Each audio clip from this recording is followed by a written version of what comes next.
Being perceived on the internet is just scary enough as it is, and today I decided to add an extra layer in by trying to get myself to talk and do makeup at the same time. We're rolling with it. Hey lovelies, my name is Julia, and today I'm going to be giving you guys some self-love advice I wish I had a year ago. The past year, especially, has been a very interesting one in terms of my mental health journey. Mental health, self-love, self-care, all those words have become a little hard to pinpoint what they even mean because of social media. Quite frankly, I think a lot of us have been conditioned to think that taking a nice bubble bath is like the only form of self-care there is. And don't get me wrong, those things are fantastic, but I realized that my self-love had to go a little bit deeper than that when I hit this rough point about 6 months ago. Quite frankly, I wish I had a better word in my vocabulary besides disassociation for this feeling I had, but I just felt kind of off because I wasn't at the best time of my life, but I also wasn't at my worst. I was just in this very uncomfortable reality where I was zoned out a lot of the time, would turn to people for advice, and I had a lot of people in my life saying like, oh, just calm down, just be yourself. And those are great sentiments when you're in a mentally healthy enough place to take them, but I wasn't. I was not in such a healthy place where this advice was easy to take, and as a matter of fact, kind of made me angry. And that's what I want to talk about today, because my perfectionist self was really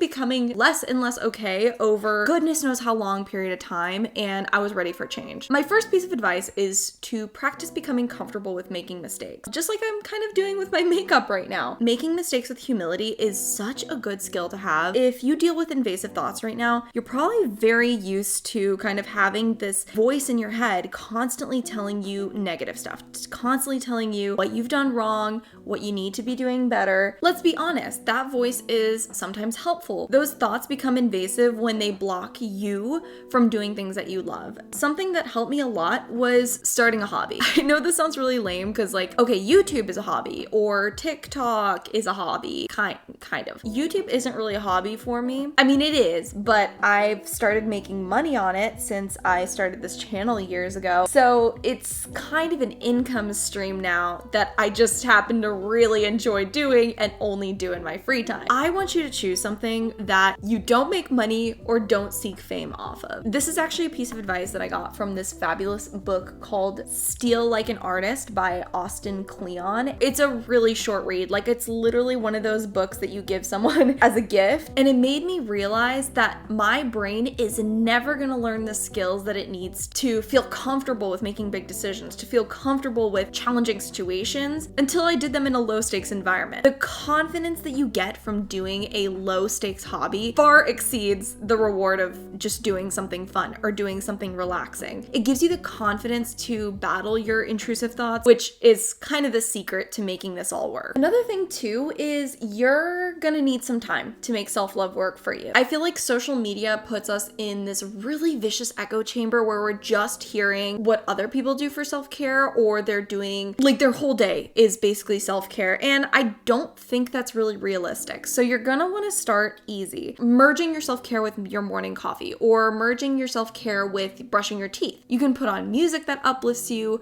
or try romanticizing, where you basically just pretend you're the main character, a scene in a movie, and you get to make fun decisions like, okay, what background music would be playing as you're preparing your morning coffee? What would your character's inner monologue be as they're driving up to work? It's that kind of stuff that you can build a fun story with, gives your brain some creative space to just feel happiness and chill out a little bit. It is so important to know that you are never going to waste time if you're using it on proper self-care. If you've been doing self-care and you're like, I'm not getting any rest from this, it's a sign that you either need to A, try something new out, maybe what you're doing is not really relaxing, or number two, give yourself the space. If you're doing self-care, panicking and stressing about what's next on your to-do list or unreasonable time restraints on yourself to enjoy that self-care time, yeah, it's not going to be very relaxing because congrats, you just gave yourself another chore, or that's what your brain psychologically does with that information. It's like, oh, you want me to do this in 5 minutes?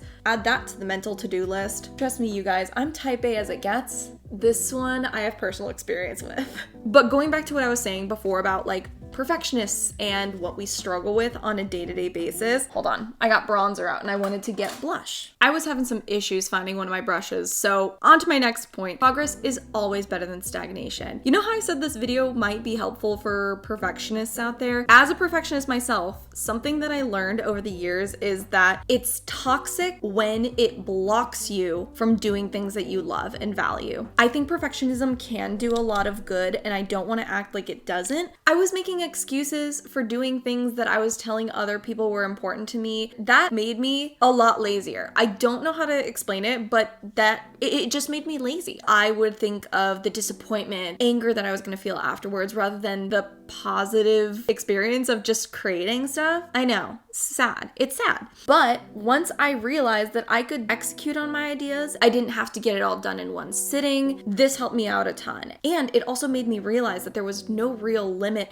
on how many things I could get done if I just broke my life into simpler chunks. It was just so much more manageable and attainable. So how do you actually break things into smaller steps, right? I don't know if somebody has already come up with this, so apologize if it's a little repetitive, but if you're someone that gets overwhelmed by bigger goals, I want you to try this method. I call it the DWM method, or the day, week, month. Essentially, you're going to come up with one goal that you can achieve daily, weekly, and monthly that is working towards something. So one of my goals this year is to grow my YouTube channel. I know, not rocket science, but I kind of structured it like this. My daily goal is to write down a single video idea. My weekly goal is to upload a video. And then my monthly goal is to check in on my analytics. Where this really starts to work from an accountability standpoint is putting it into your calendar. So every single day, have a time that you write your video idea. Every week, have a time that you upload. Every month, have a set 30 minutes, hour, whatever you feel you need to review your analytics, take some notes, and make an action plan moving forward. You schedule those 3 goals into your calendar for the full year, and you have a 1-year plan. That's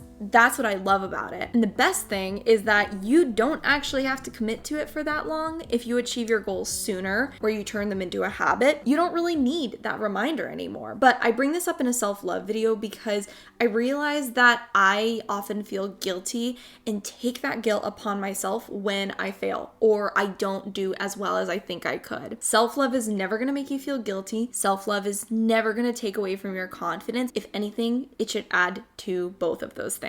One of the things about self-love that I notice a lot is it can be draining if you don't do it the right way, which is why giving gratitude is a very big part of self-love. Yes, it feels tacky and overdone, and you've heard everybody on the planet tell you that you need to practice gratitude. You're just gonna be such a happy sunflower, but saying thank you more has improved my life significantly. I will say that. If you have a little jar or a little box with post-it notes where you can throw in positive stuff as it happens, you can always come to that on a bad day and look at what brought you joy in the past to sort of seek inspiration. It's sort of like how artists will carry a sketchbook around with them. All right, here we go. Eyeliner time. Ooh, this is always scary. Ugh, my skin's a little dry. Uh-oh. Can we do it, folks? Can we do it? They need to make a good eyeliner for hooded eyes. My eyes are so asymmetrical that I don't think my eyeliner has ever looked even on my face. It is 5 p.m. on a Friday. I should not be getting emails. On that note too, you have permission to not know everything. Shocker. My recovering people pleasers, you're gonna need to hear that one again. You don't need all the answers. You don't need to have a solution to everything the day that the problem is observed and noticed. Actually, if you're here watching this video,